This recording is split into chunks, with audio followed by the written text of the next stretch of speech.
Hello, this is Mike, NoStressMike.com. I thought this would be a good time to make a video because it's Easter holiday here in Guatemala, and it's different. They're not looking for Easter eggs down here, and there's not hardly any buses running at all. So it's kind of quiet, and so I thought, well, we need to talk about something. And I thought, well, let me talk about something that I think I might have mentioned something about it, but it's something worth repeating.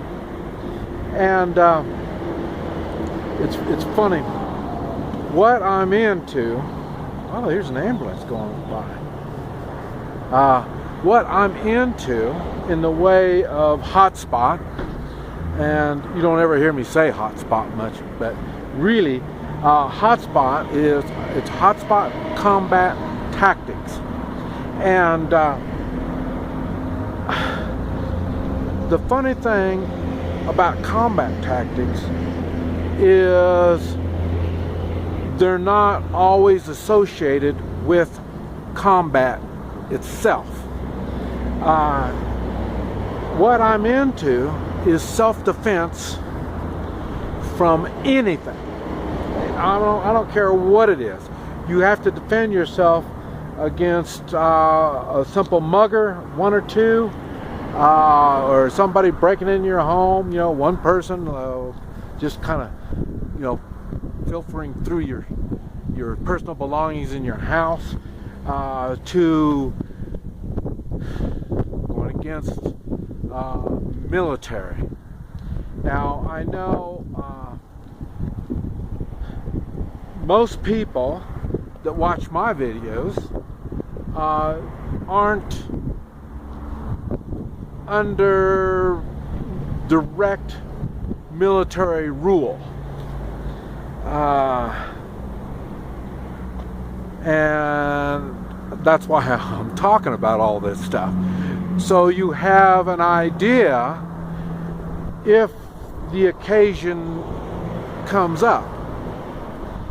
And it's funny because people that are in the military or police, law enforcement type stuff, they can't make heads or tails from my videos. It doesn't make sense. A lot of times it's silly. And the reason is, I'm, like I say, I'm talking about self-defense, defending myself against military, police, gangs, rebels, just any kind of a multiple threat. And so that's why a lot of times some of my stuff might seem a little excessive. And what it is, when you get in these situations, sometimes situations, like I say, when you have an ungodly amount of threats, the odds are just impossible to get through. When you get in these situations, sometimes the thing to do is just go along with it. And sometimes it's not. That's why I make the videos.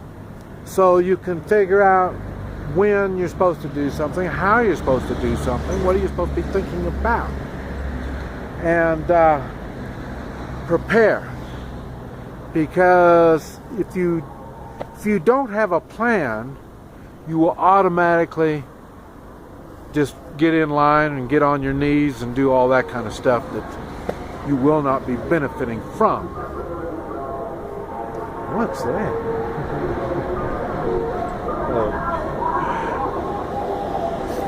Luckily, it's so quiet today.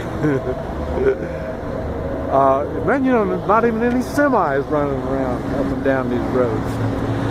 This road, there went a school bus. We got one. And this is the main road going up. We're up in the mountains, and it's going down to the coast, the coastal highway. And then from the coastal highway, they'll go to different parts of the coast.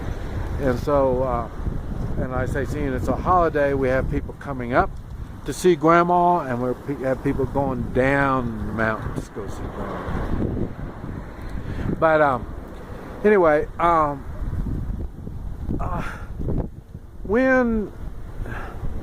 when you are faced with overwhelming odds,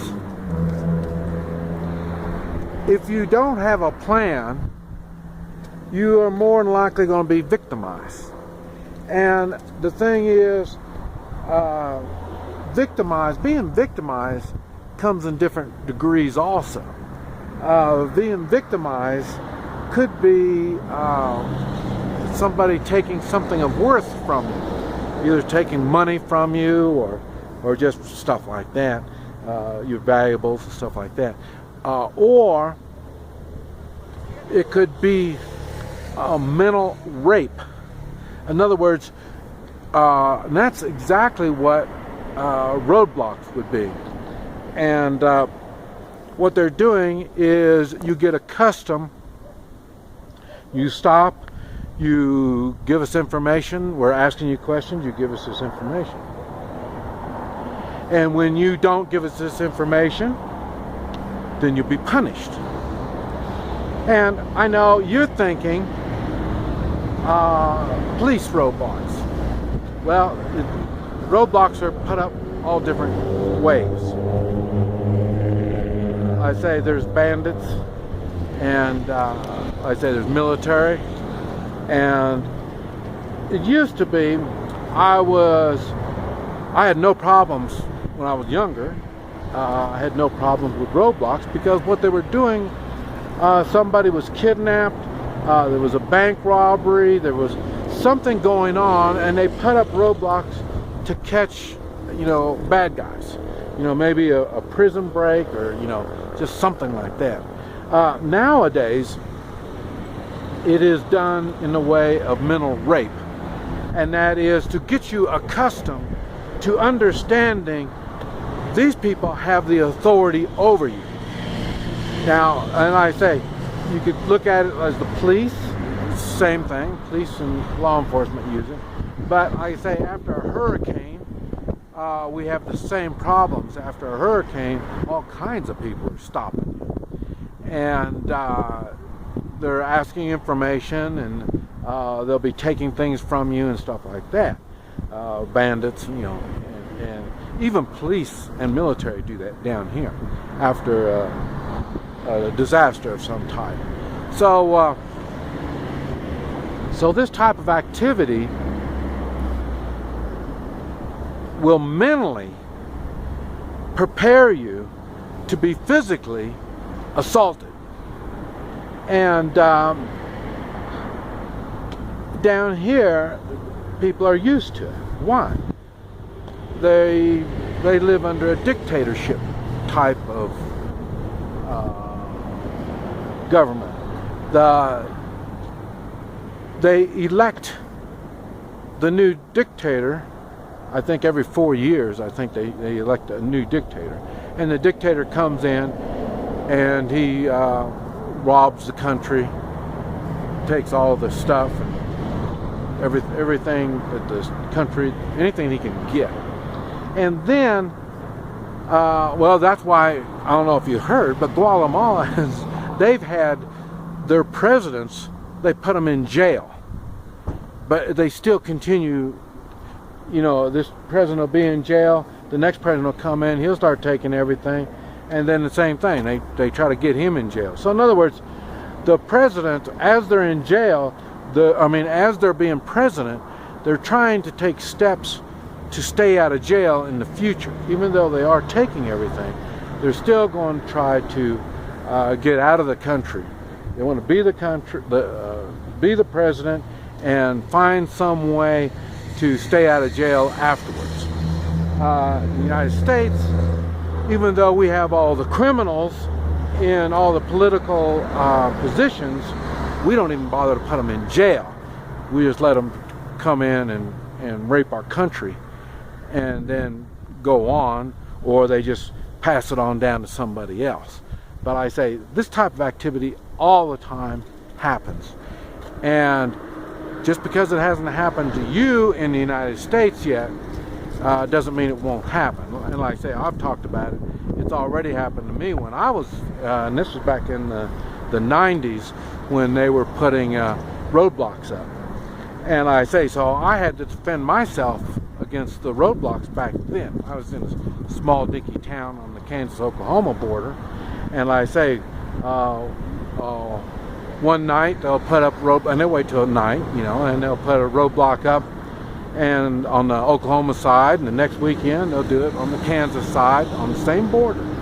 So this stuff does happen, and what they were doing is preparing and doing their exercises, getting ready. They're setting up a plan on how to make this stuff happen. What I do in Hotspot is counter all the different ways there are to victimize people. So that's why a lot of times the military, especially the police, can't make heads or tails of my videos. It doesn't make sense. And that's because they don't look at themselves as tyrants. They don't look at, you know, they're there for the money. They're doing it for the money. Talking about that, that's the main reason why I don't teach bodyguards, security guards. I think it's funny because people call them contractors. No, they're mercenaries. You can call them whatever you want, but they're mercenaries. But I say a lot of times they'll call themselves contractors. And bounty hunters, I don't teach these kind of people, because these people, they're doing their deeds for money. So they've got different motivation. When it comes to self-defense, money has nothing to do with self-defense. So the attitude is completely different. And that's why I say they don't really catch all this. A lot of times military people, after they've got out of the military, then they're interested in taking my classes and learning more and hearing more about what I talk about. And that's because they've never looked at it on that side. And they want to use the same tactics that they were using, but they're being on the self-defense side. And it doesn't work quite like that. It does help, but it doesn't really work like that. That's why I talk about snipers and counter snipers in the three-man militia. It's completely different than the snipers are in the military, and especially police. You know, police snipers and military snipers, they're not even in the same world. And it's the same thing. Three-man militia snipers and counter sniper teams are completely different than military and police. But that's why a lot of the stuff that I talk about might seem a little foreign, and a lot of times, depending on your experience, might even seem silly. But anyway, I just thought I'd share that with you. This is Mike, NoStressMike.com.